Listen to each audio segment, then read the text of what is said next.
الحمد لله رب العالمين، والصلاة والسلام على سيد الأنبياء والمرسلين محمد وعلى آله وأصحابه أجمعين. قال الله تبارك وتعالى في القرآن الكريم: أعوذ بالله من الشيطان الرجيم، بسم الله الرحمن الرحيم. يا أيها الذين آمنوا اتقوا الله ولتنظر نفس ما قدمت لغد واتقوا الله إن الله خبير بما تعملون. صدق الله العلي العظيم. وقال النبي صلى الله عليه وسلم: الكيس من دان نفسه وعمل لما بعد الموت، أو كما قال النبي صلى الله عليه وسلم.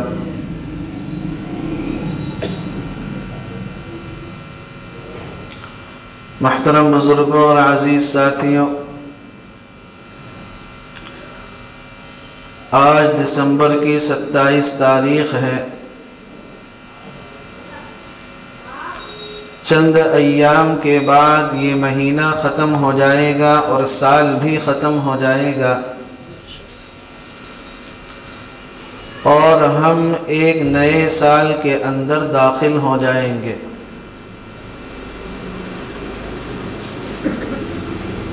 سال چاہے قمری ہو یا شمسی ہو، دونوں اللہ رب العزت کے پیدا کیے ہوئے ہیں. سال بدلتے رہتے ہیں، اصل یہ ہے کہ آدمی اپنے آپ کو بدلے.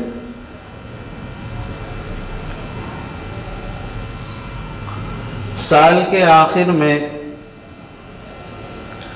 ہماری یہ ذمہ داری بنتی ہے کہ ہم لوگ اپنے آپ کا محاسبہ کریں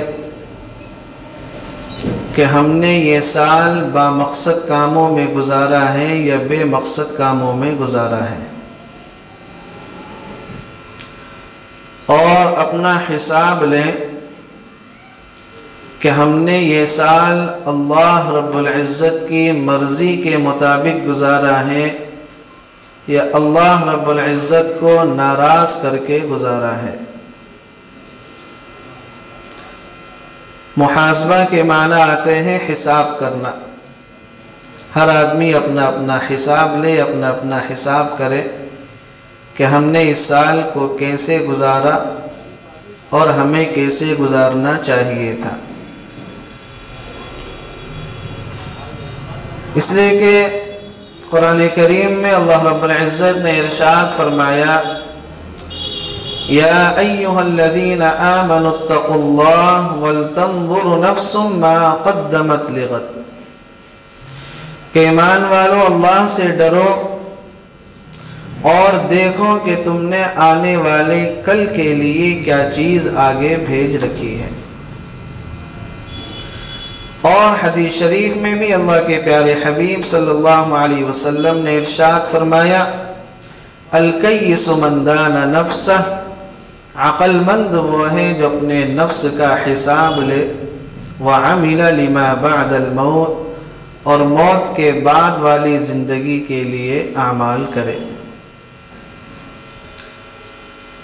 خود پیغمبر علیہ السلام اور خاص طور سے صحابہ کرام کا یہ مزاج تھا کہ صحابہ کرام اپنے نفس سے کبھی بھی غافل نہیں ہوتے تھے. صحابہ اپنے نفس کا محاسبہ کرتے تھے، اپنے نفس کا حساب لیتے رہتے تھے. خود حضرت ابوبکر صدیق رضی اللہ عنہ کو دیکھ لیجئے کہ حضرت ابوبکر صدیق رضی اللہ عنہ بعض مرتبہ اپنی زبان کو پکڑ کر مخاطب ہوتے تھے کہ تیری وجہ سے کیا ہے لوگ جہنم کے اندر جائیں گے. اور فرمایا کرتے تھے کہ کاش میں کوئی پرندہ ہوتا جو دنیا کے اندر آتا اور ایسے ہی چلا جاتا اور اس کا کوئی حساب ہی نہ لیا جاتا۔ حضرت حنظلہ رضی اللہ عنہ گھر میں تشریف فرما تھے، روتے ہوئے گھر سے باہر نکلے اور فرمانے لگے کہ حنظلہ تو منافق ہو گیا، حنظلہ منافق ہو گیا، چیخنے لگے۔ حضرت ابوبکر صدیق رضی اللہ عنہ مل گئے کہ بھائی کیا ہوا؟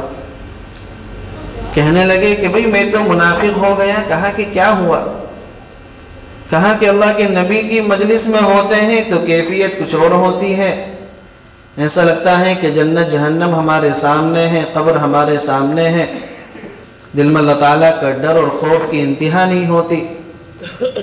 جب ہم اپنے گھروں میں ہوتے ہیں، بیوی بچوں کے ساتھ ہوتے ہیں تو وہ کیفیت ہماری نہیں رہتی، ہماری کیفیت ختم ہو جاتی ہے۔ تو میں تو منافق ہو گیا۔ حضرت ابوبکر صدیق رضی اللہ عنہ نے کہا کہ بھائی یہ معاملہ میرے ساتھ بھی ہے، اللہ کے نبی کی مجلس میں ہوتے ہیں تو حال کچھ اور ہوتا ہے، کیفیت کچھ اور ہوتی ہے، گھروں میں آ کر لگ جاتے ہیں تو کیفیت بدل جاتی ہے۔ چلو اللہ کے نبی کے پاس چل کر پوچھتے ہیں کہ کیا بات ہے۔ پیغمبر علیہ الصلوۃ والسلام کے پاس آئے اور اللہ کے نبی سے کہا کہ اللہ کے نبی کہیں ہمارے اندر نفاق تو نہیں آ گیا؟ کہا کہ کیا ہوا؟ کہا کہ آپ کے پاس کیفیات دل کی کچھ اور ہوتی ہیں، وہ گھر میں جا کر بدل جاتی ہیں، کہیں ہمارے اندر نفاق کا مرض تو نہیں آ گیا؟ یہ کون پوچھ رہا ہے؟ یہ وہ ہستی پوچھ رہی ہے جو انبیاء کے بعد سب سے افضل بشر ہے، جو انبیاء کے بعد سب سے افضل بشر ہے۔ یہ کون پوچھ رہا ہے؟ یہ وہ ہستی پوچھ رہی ہے جس کے بارے میں اللہ کے نبی نے ارشاد فرمایا کہ دنیا میں جتنے لوگوں نے مجھ پر احسانات کیے میں نے سب کا بدلہ دے دیا، لیکن ابو بکر کے احسانات کا بدلہ اللہ ہی دے گا۔ یہ کون پوچھ رہا ہے؟ یہ وہ ہستی پوچھ رہی ہے کہ جس کی بیٹی اللہ کے نبی کے حرم میں موجود ہیں، جو اللہ کے نبی کے سسر ہیں۔ اور یہ کون پوچھ رہا ہے؟ یہ یار غار پوچھ رہا ہے کہ جس کا تذکرہ قرآن کریم میں لا تحزن ان اللہ معنا کے خوبصورت الفاظ کے ساتھ موجود ہے۔ اور یہ کون پوچھ رہا ہے؟ یہ وہ ہستی پوچھ رہی ہے جو اللہ کے نبی کے ہاتھ پر سب سے پہلے مسلمان ہونے والی ہستی ہے۔ کیا پوچھ رہے ہیں؟ اے اللہ کے نبی گھر میں ہماری کیفیات کچھ اور ہیں، آپ کی مجلس میں ہماری کیفیات کچھ اور ہیں، کہیں ہمارے اندر نفاق تو نہیں آ گیا؟ اللہ کے نبی نے ارشاد فرمایا کہ نہیں، گھبرانے کی ضرورت نہیں ہے، جو کیفیات تمہاری میری مجلس کے اندر ہوتی ہیں وہی کیفیات اگر تمہاری گھروں کے اندر بھی رہنے لگیں تو پھر تم سے راہ چلتے فرشتے سلام اور مصافحہ کرنے لگیں گے۔ کیا پتہ چلا؟ کہ جو کیفیت بدل رہی ہے اس سے گھبرانے کی ضرورت نہیں ہے کہ ہمارے اندر کہیں نفاق تو نہیں آ گیا۔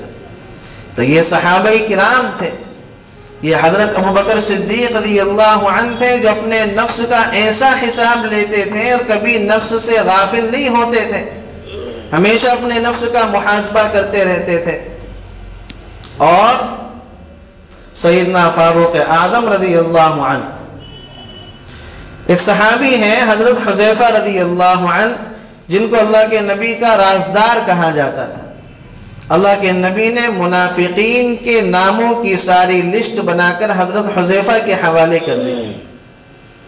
روایات کے اندر آتا ہے حضرت عمر فاروق رضی اللہ عنہ حضرت حذیفہ کے پیچھے پیچھے بھاگا کرتے تھے کہ بھائی اس لسٹ میں دیکھ لو کہیں میرا نام تو نہیں ہے، اس لسٹ میں ایک مرتبہ چیک کر لو کہیں میرا نام تو نہیں ہے۔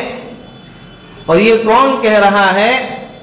یہ وہ ہستی کہہ رہی ہے کہ جس کے بارے میں پیغمبر علیہ الصلوۃ والسلام کی زبان سے نکلا لو کان بعدی نبی لکان عمر، کہ اگر میرے بعد کوئی نبی ہوتا تو اللہ تعالیٰ عمر کے سر پر نبوت کے تاج کو سجاتا۔ یہ کون پوچھ رہا ہے؟ یہ وہ ہستی پوچھ رہی ہے کہ جس کے بارے میں اللہ کے نبی نے ارشاد فرمایا کہ اللہ نے عمر کی زبان پر حق جاری کر دیا ہے، عمر جو بولتا ہے حق بولتا ہے۔ یہ کون ہستی کہہ رہی ہے؟ یہ وہ ہستی پوچھ رہی ہے کہ جس کے بارے میں اللہ کے نبی نے ارشاد فرمایا عمر جس گلی سے جس راستے سے گزرتا ہے شیطان اس راستے کو کاٹ کر نکل جاتا ہے، شیطان عمر کا سامنا نہیں کرتا۔ یہ کون پوچھ رہا ہے؟ یہ 40 لاکھ مربع میل پر حکومت کرنے والا حاکم پوچھ رہا ہے۔ حذیفہ لسٹ کے اندر چیک کر لو کہ کہیں میرا نام تو منافقین کی لسٹ میں نہیں ہے۔ حضرت عمر فاروق رضی اللہ عنہ اسی جنازے میں شرکت فرمایا کرتے تھے جس میں حضرت حذیفہ ہوتے تھے، اور جس جنازے میں حضرت حذیفہ نہیں ہوتے تھے حضرت عمر فاروق رضی اللہ عنہ اس جنازے کے اندر شرکت نہیں فرمایا کرتے تھے۔ یہ صحابہ کرام کا مزاج تھا کہ صحابہ کرام کبھی بھی اپنے نفس سے غافل نہیں ہوتے تھے۔ صحابہ کرام اپنے نفس کا محاسبہ کرتے تھے، اپنے نفس کا حساب لیتے تھے کہ صحابہ وہ تھے جو سب کچھ کرنے کے بعد بھی ڈرتے تھے، اور ایک ہم ہیں جو کچھ کرتے بھی نہیں ہیں اور ڈرتے بھی نہیں ہیں۔ صحابہ کرام تو سب کچھ کیا کرتے تو اس کے بعد بھی ڈرتے رہتے تھے کہ کہیں ایسا نہ ہو کہ ہمارے اندر کہیں نفاق نہ آ جائے۔ صحابہ کرام کبھی بھی اس بات سے غافل نہیں ہوئے کہ ہم نے تو اللہ کے نبی کی زیارت کر لی ہے، ہم نے تو اللہ کے نبی کو ایمان کی حالت میں دیکھا ہے، اور ہم تو اللہ کے نبی کے ہاتھ پر کلمہ پڑھ کر مسلمان ہوئے ہیں، اور ہم نے تو پیغمبر علیہ السلام کے ساتھ غزوات میں اور ہم نے تو سرایا میں شرکت کی ہے۔ صحابہ کرام کبھی بھی اس بات سے غافل نہیں ہوئے۔ صحابہ کرام اپنے نفس کا ہمیشہ حساب لیتے رہتے تھے۔ حضرت ابو طلحہ انصاری رضی اللہ عنہ اپنے باغ کے اندر ہیں اور نماز پڑھ رہے ہیں۔ نماز کے اندر ایک پرندہ آیا کہ جس کی وجہ سے حضرت ابو طلحہ انصاری رضی اللہ عنہ کا تھوڑا سا ذہن بھٹک گیا۔ فوراً اپنی نماز کو مکمل کیا اور اپنے نفس کا حساب لیا کہ دنیا آ گئی دل کے اندر کہ نماز کی حالت میں دنیا کی طرف توجہ ہو رہی ہے، غیر کی طرف توجہ ہو رہی ہے۔ فوراً اللہ کے نبی کے پاس آئے اور اپنے باغ کو صدقہ کر دیا کہ جی یہ باغ اللہ کے حوالے۔ کبھی بھی اپنے نفس سے غافل نہیں ہوئے، کبھی بھی اپنے نفس سے صحابہ کرام بے خبر نہیں ہوئے۔ سینکڑوں اور ہزاروں مثالیں ایسی موجود ہیں کہ صحابہ کرام اپنے نفس کا کس سختی کے ساتھ محاسبہ کیا کرتے تھے۔ سیدنا حضرت عثمان ابن عفان رضی اللہ عنہ کے بارے میں آتا ہے کہ حضرت جب قبر کے پاس ہوتے تھے تو حضرت کی آنکھوں سے آنسو بہنے لگتے تھے۔ صحابہ کرام نے پوچھا جنت اور جہنم کے تذکرے سے آپ کی یہ کیفیت نہیں ہوتی، قبر کے تذکرے سے آپ کی یہ کیفیت کیوں ہوتی ہے؟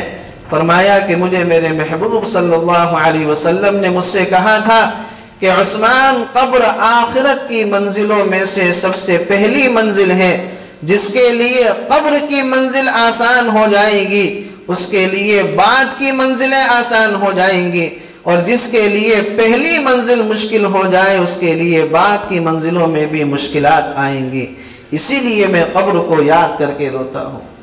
کبھی بھی حضرت عثمان ابن عفان تو مطمئن نہیں ہوئے کہ جی میرے گھر میں تو اللہ کے نبی کی 2 بیٹیاں تھیں، میں تو ذوالنورین ہوں، اور میرے بارے میں تو پیغمبر علیہ السلام نے بڑی فضیلتیں اپنی زبان سے کہی ہیں، اور میرے بارے میں تو ایک موقع پہ اللہ کے نبی نے کہا ہے کہ آج کے بعد اگر عثمان کچھ بھی نہ کرے تو اس کو کچھ نہیں ہوگا۔ کبھی بھی حضرت عثمان ابن عفان رضی اللہ عنہ اس بات سے مطمئن نہیں ہوئے، ہمیشہ اپنے نفس کا حساب لیتے رہے، ہمیشہ اپنے نفس کا محاسبہ کرتے رہے۔ اسی لیے رسول اللہ صلی اللہ علیہ وسلم نے ارشاد فرمایا الکیس من دان نفسا وعمل لما بعد الموت۔ عقل مند وہ ہے، عقل مند وہ نہیں ہے جو اپنی بلڈنگوں کو بنائے، جو دنیا کے اندر کاروبار میں خوب ترقیاں کرتا جائے، جو اپنے بڑے بڑے گھر بنائے، بڑی بڑی گاڑیاں خریدے اور اللہ سے غافل ہو جائے، نہیں، وہ عقل مند نہیں ہے۔ الکیس من دان نفسہ، عقل مند وہ ہیں جو اپنے نفس کا حساب لیتا رہے، اپنے نفس کو چیک کرتا رہے، اپنے نفس کو ٹٹولتا رہے، اپنے نفس کا جائزہ لیتا رہے، وَعَمِلَ لِمَا بَعْدَ الْمَوْتِ، اور موت کی بعد والی زندگی کے لیے اعمال کرتا رہے، وہ ہیں عقل مند۔ دنیا کے اندر لگ کر دنیا میں لگ جانا اور آخرت کو بھول جانا، یہ آدمی دنیا میں کتنی ہی ترقی کر لے لیکن اس کو عقل مند نہیں کہا جا سکتا۔ عقل مند وہ ہے جو اپنی آخرت کے لیے تیاری کرے، جو اپنی آخرت کی زندگی کو بنانے کی کوشش کرے، جو اپنی آخرت کی زندگی کو سنوارنے کی کوشش کرے۔ اور صحابہ کرام کی تو مثالیں اس سے بھری پڑی ہیں۔ حضرت ماعز اسلمی رضی اللہ عنہ ایک صحابی ہیں، ایک لونڈی کے عشق میں پڑ گئے اور حضرت سے زنا ہو گئے۔ پیغمبر علیہ السلام کے پاس روتے ہوئے حضرت ماعز اسلمی آئے اور آ کر کہنے لگے کہ اللہ کے نبی مجھے پاک کر دیجیے۔ اللہ کے نبی نے اپنا چہرہ پھیر لیا۔ حضرت ماعز اسلمی رضی اللہ عنہ دوسری طرف آگئے جدھر اللہ کے نبی نے چہرہ پھیرا، اللہ کے نبی مجھے پاک کر دیجیے، مجھے صاف اور ستھرا کر دیجیے۔ پیغمبر علیہ السلام نے پھر اپنے چہرے کو پھیر لیا اور حضرت ماعز اسلمی کو بھیج دیا کہ جاؤ توبہ کر لو۔ تھوڑی دیر کے بعد پھر آئے، وہ جو دل کے اندر کیفیت تھی وہ چین لینے نہیں دے رہی تھی، اس کی وجہ سے بے چین تھے اور بے سکون تھے۔ تیسری مرتبہ پھر اللہ کے نبی کے پاس آئے، اللہ کے نبی مجھے پاک کر دیجئے، مجھے صاف کر دیجئے۔ پیغمبر علیہ السلام نے صحابہ سے کہا، ارے بھائی یہ دیوانہ تو نہیں ہے، یہ مجنون تو نہیں ہے؟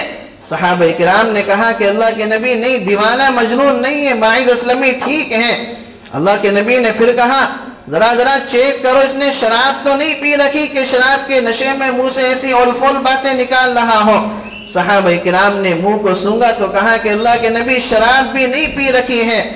حضرت ماعز اسلمی نے کہا کہ اللہ کے نبی مجھے پاک کر دیجئے۔ اللہ کے نبی نے کہا کہ کیا ہوا ہے تجھ سے؟ کہا کہ اللہ کے نبی مجھ سے گناہ ہوا ہے، مجھ سے زنا ہوا ہے، میں نے ایک عورت کے ساتھ وہ حرام طریقے سے کیا ہے جو ایک آدمی اپنی بیوی کے ساتھ حلال طریقے سے کرتا ہے، مجھ سے زنا ہوا ہے، اے اللہ کے نبی مجھے پاک کر دیجئے۔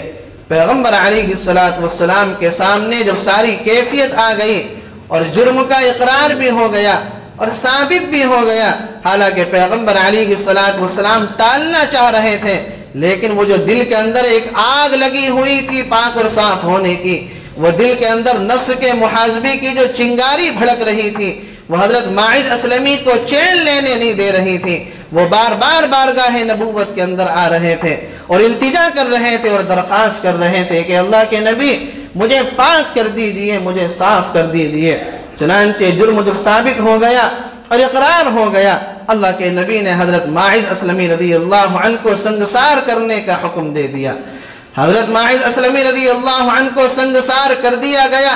حضرت ماعز اسلمی رضی اللہ عنہ پر قرآن کریم کی حد کو جاری کر دیا گیا۔ اللہ کے نبی راستے سے گزر رہے ہیں، دو شخص ایک چوراہے پر کھڑے ہو کر باتیں کر رہے ہیں۔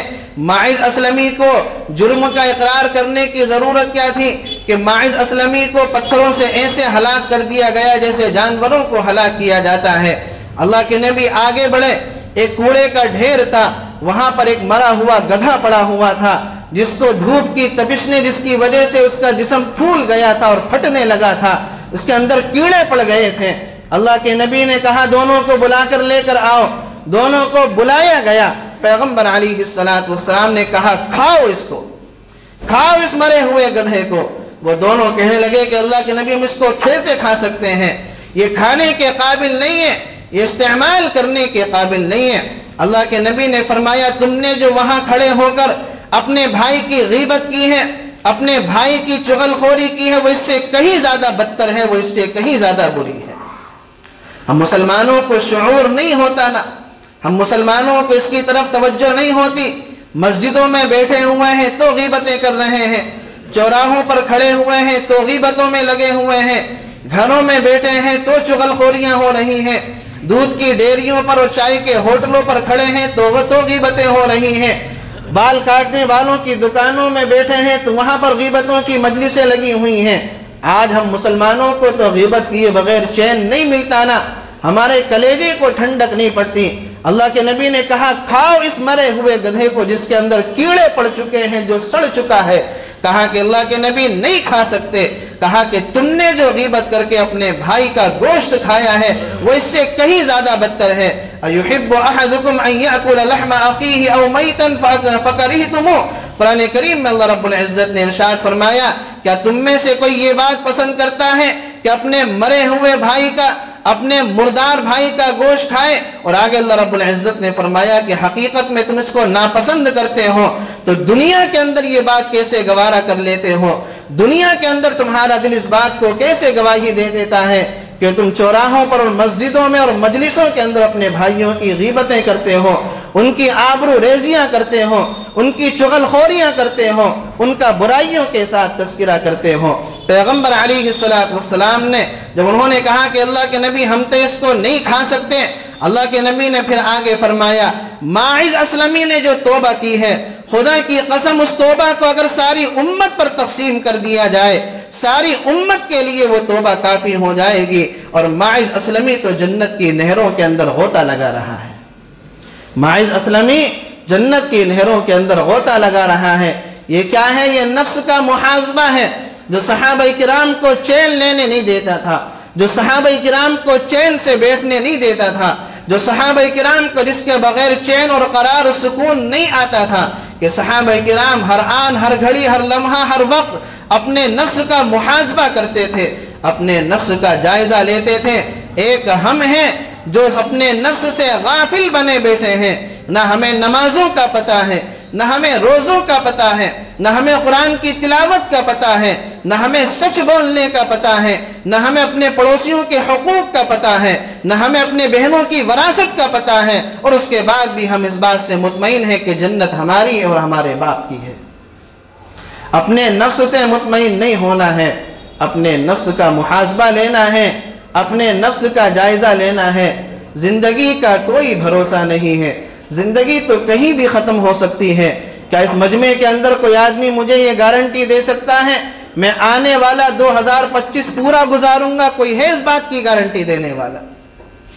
جب گارنٹی ہمارے پاس نہیں ہے، جب موت کی خبر ہمارے پاس نہیں ہے، تو پھر اتنی عقل کس بات کی ہے، اتنا گھمنڈ کس بات کا ہے، اتنی غفلت کس وجہ سے ہے، اور اتنی لاپرواہی کس بات کی ہے؟ کیا ہمیں نہیں پتا کہ موت انسان کو کیسے آ کے پکڑتی ہے؟ موت انسان پر کیسے آ کے اپنے پنجوں کو گاڑ دیتی ہے کہ ہمیں اس بات سے ہم بالکل بے خبر ہیں، ہمیں نہیں پتا۔ ابھی حال میں جے پور کے اندر کیا ہوا، ابھی حال کا واقعہ آپ حضرات کو یاد ہوگا، کیا ہوا جے پور کے اندر؟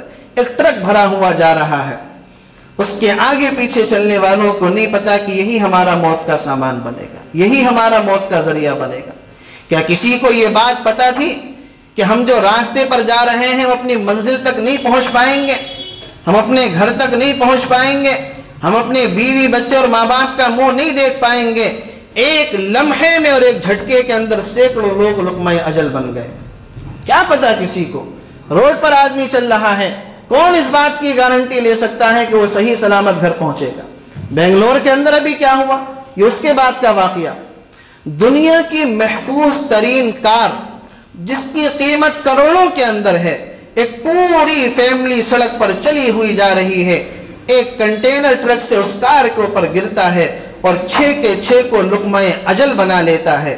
کیا ان 6 کو معلوم تھا کہ جو ٹرک ہمارے برابر میں چل رہا ہے یہ موت کا ذریعہ بنے گا، یہی ہمارا موت کا سامان بنے گا، اور ہماری 6 کی 6 زندگی ایک لمحے میں اور ایک جھٹکے کے اندر ختم ہو جائے گی؟ کیا کسی کو پتا تھا؟ یہی موت کی حقیقت ہے، یہی موت کی حقیقت ہے۔ آگاہ اپنی موت سے کوئی بشر نہیں، سامان 100 برس کا پل کی خبر نہیں، یہی ہوتا ہے۔ لیکن ہم لوگ ایک غفلت کے اندر ہیں، اپنے آپ سے غافل بنے بیٹھے ہیں، اپنے آپ سے بالکل مطمئن ہیں، لیکن دوسروں کی فکروں میں لگے ہوئے ہیں۔ دوسرا آدمی ایسا کیوں کر رہا ہے، ہمارا پڑوسی ایسی زندگی کیوں گزار رہا ہے، ہمارا رشتہ دار ایسی زندگی کیوں گزار رہا ہے، ہمارا دوست اتنی عیش و آرام کی زندگی کیوں گزار رہا ہے۔ اپنے آپ سے غافل بنے بیٹھے ہیں اور دوسروں کے بارے میں ہم کیا ہیں، پوری خبر رکھتے ہیں۔ تجھے کیوں فکر ہے تجھے کیوں فکر ہے اے گل دل صد چاک بلبل کی، تجھے کیوں فکر ہے اے گل دل صد چاک بلبل کی، تو اپنی پیرہن کے چاک تو پہلے رفو کر لے۔ پہلے اپنے گریبان میں تو جھانک کر دیکھ لیں کہ ہم کس حالات میں ہیں اور ہم کتنے پانی کے اندر ہیں۔ دوسروں کی فکر ہمیں بہت زیادہ ہے، دوسروں کا خیال ہمیں بہت زیادہ ہے۔ اپنی نمازوں کا نہیں پتہ لیکن دوسروں کا خیال بہت زیادہ ہے۔ خود یہ ہے کہ پورے دن گالیاں بکتے پھریں، پورے دن جھوٹ بولیں، پورے دن وعدہ خلافی کریں اور پورے دن کیا ہے لوگوں پر انگلیاں اٹھائیں، اور دوسروں کو کیا ہے دوسروں کو خوب مشورے دلوا لو اور دوسروں کی خوب فکر کروا دو۔ تو اپنی پیرہن کے چاک تو پہلے رفو کر لے۔ پہلے آدمی اپنے گریبان میں تو جھانک کر دیکھے کہ خود کتنے پانی کے اندر ہے۔ تو سال 2024 کے چند ایام باقی ہیں، چند دنوں کے بعد یہ مہینہ بھی رخصت ہو جائے گا اور یہ سال بھی رخصت ہو جائے گا۔ ہم میں سے کسی کو نہیں پتا اس مجمع کے اندر کتنے لوگ ایسے ہیں کہ جو 2025 کو دیکھ پائیں گے یا نہیں، کسی کو نہیں پتا۔ آدمی کا جسم کیا ہے جس پر شیدا ہے جہاں، ایک مٹی کی عمارت ایک مٹی کا مکان، خون سے گارا بنایا اینٹ جس میں ہڈیاں، چند سانسوں پر ٹکا ہے یہ خیالی آسماں، موت کی پرزور آندھی جب اسے ٹکرائے گی تب یہ مٹی کی عمارت خاک میں مل جائے گی۔ ہم میں سے کسی کو نہیں پتا کہ ہم 2025 کے اندر داخل ہو پائیں گے بھی یا نہیں، اور اگر 2025 کے اندر داخل ہو بھی گئے تو اس کو مکمل گزار پائیں گے یا نہیں، ہم میں سے کسی کے پاس اس بات کی گارنٹی نہیں ہے۔ پھر اس کے باوجود اتنی غفلت کیوں ہے اور اتنی لاپرواہی کیوں ہے، نمازوں سے اتنی غفلت کیوں ہے، اللہ کے احکام سے اتنی غفلت کیوں ہے، سچائی سے اتنی نفرت کیوں ہے، جھوٹ کی طرف پھر ہم لوگ اتنے کیوں بھاگے جا رہے ہیں۔ ہم میں سے اس بات کو ہر ایک جانتا ہے کہ موت ایک اٹل حقیقت ہے، موت کا کوئی انکار نہیں کر سکتا۔ جس نے موت کا انکار کیا ہے اس کو بھی موت آئی ہے، جس نے موت کا انکار کیا اس کو بھی موت آئی ہے۔ جب موت آنی ہی ہے، جب ایک چیز ہمارے پاس آئے گی ہی جو اٹل حقیقت ہے، تو پھر کیوں نہ ہم وقت سے پہلے اس کی تیاری کریں، وقت سے پہلے اس کے لیے تیار ہو جائیں اور ہر وہ کام کریں جو اللہ رب العزت کو پسند ہو اور ہر وہ کام نہ کریں جو اللہ رب العزت کو پسند نہ ہو۔ کیوں ہم وقت سے پہلے اپنی زندگی کا محاسبہ شروع کر دیں، وقت سے پہلے سوچیں اس بات کو کہ یہ 2024 گزرا ہے، اس 2024 کے اندر ہم نے کتنی نمازوں کی پابندی کی، کتنی روزوں کی پابندی کی، کتنا وقت ہم نے قرآن کریم کو دیا، کتنا وقت ہم نے مسجد کو دیا، کتنا وقت ہم نے تجارت کو دیا۔ جو نیک کام ہوئے ہیں اس پر اللہ کا شکر ادا کریں، جو غلط کام ہوئے ہیں، اللہ کو ناراض کرنے والے کام ہوئے ہیں، اس پر اللہ تعالیٰ سے توبہ کریں اور استغفار کریں اور آئندہ سے صحیح زندگی گزارنے کی توبہ کریں۔ کرتے سے بھی حضرات اس بات کی تمنا کہ انشاءاللہ 2024 میں جو بھی ہم سے خطائیں ہوئی ہیں ہم اللہ رب العزت کے سامنے توبہ کرتے ہیں، استغفار کرتے ہیں، اور 2024 کے اندر جو ہم سے نیک کام ہوئے ہیں اللہ رب العزت سے دعا ہے کہ اللہ تعالیٰ ان کو اپنی بارگاہ میں قبول فرما لے، اور آئندہ کا جو سال ہے 2025 اس کو اپنی مرضیات کے مطابق اور پیغمبر علیہ السلام کی سنتوں کے مطابق گزارنے کی توفیق عطا فرمائے، کہنے سننے سے زیادہ عمل کرنے کی توفیق نصیب فرمائے۔ وآخر دعوانا ان الحمد للہ رب العالمین۔